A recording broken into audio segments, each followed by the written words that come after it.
Now, back to the morning news with David Wesley Page and Curtis Kim on the News and Talk of Sonoma County, 1350 KSRO. Where the KSRO news time now is 6:48. Thanks for joining us on our Thursday edition. Well, a major stumbling block for President Obama's mortgage plan. So far, it looks like the Bay Area may be in too deep for mortgage relief from that plan. Joining us to kind of help us understand exactly what's taking place, the president of CMG Mortgages. It's Chris George. Good morning, Chris. Good morning, Curtis. How are you? I am fine. I understand you can be very busy this time of the year, or right about now. We can be, and we are actually this year, given how things have transpired over the last 60 days with interest rates, so we are very busy. Maybe we could touch just a little bit on what the president is trying to do here. What are the requirements to become eligible for what the president is proposing? Well, what the president is proposing is a modification of folks who have loans that are tied up with either one of the dominant government-sponsored entities, which is Fannie Mae or Freddie Mac. Dominantly, that would include anyone that had a loan at $417,000 and lower.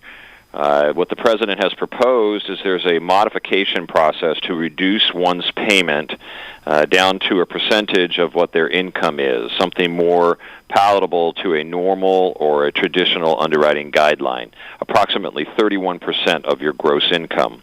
And through that process, the president's plan, while a little short on details, the plan is talking about helping both the lender, in this particular case Fannie Mae, coordinate that process, and of course also help the consumer by way of giving instruction and advice on how to go about taking care of that.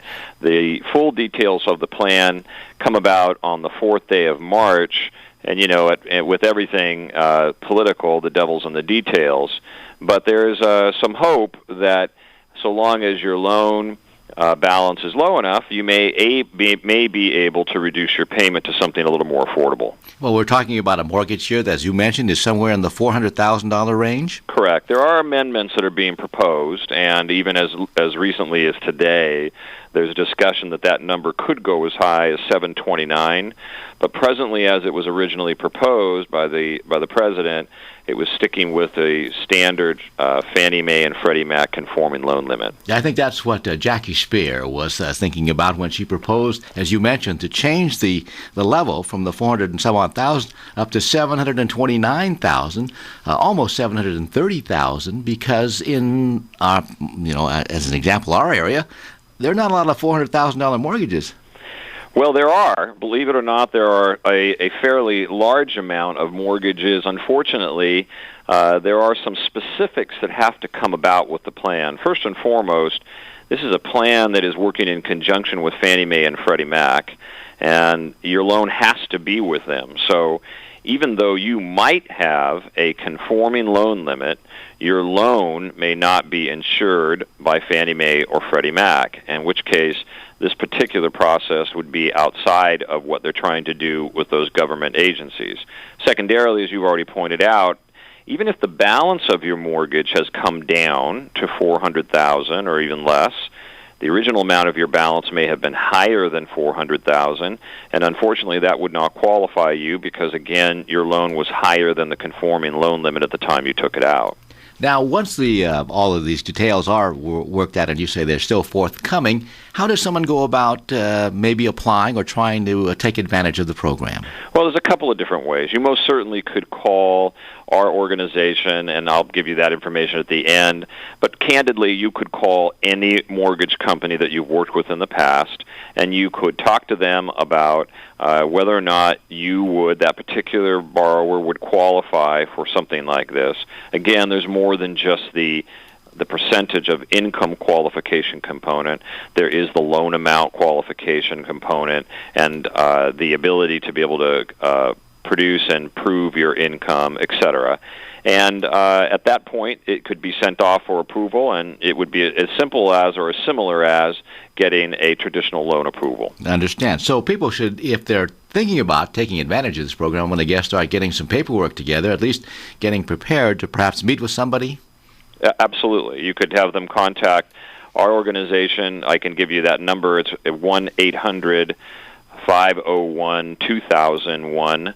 Or you could log on to the Internet and go to CMG Mortgage.com. That's CMGMortgage.com. Chris, from your vantage point, any indication just how many homeowners might be able to take advantage of something like this? Is this going to help a majority of the people who have in a mortgage situation where they could lose their homes? In the Bay Area, it's less likely to help as many as it may help in other parts of the United States. I know it sounds silly, and we start tossing around these big numbers, $1 billion here and $1 billion there. And this is a $95+ billion package. But when you start taking a look at the trillions of dollars of loans that are available out in the marketplace, and then couple that with so many folks who have a number of extenuating circumstances, you start wondering whether or not this is a little too little too late, and maybe there's another way to help those folks stay in their home. In the Bay Area, given the loan size, there are less folks that are going to be helped. I guess the way to start is, doing nothing is probably worse than doing something wrong, I guess, hypothetically. But I think in this particular case, at least it's a start, and I'm sure, will be other types of programs to help folks. Again, amendments to help people with higher loan balances and folks that live in higher cost areas like the Bay Area. Well, Chris, it's hoping that we've helped some people out there basically understand what the president is trying to do here, and I appreciate the phone call. You're welcome. Anything we can do to reduce the number of foreclosures and the number of real estate-owned properties is a positive thing. So hopefully this is a step toward that direction.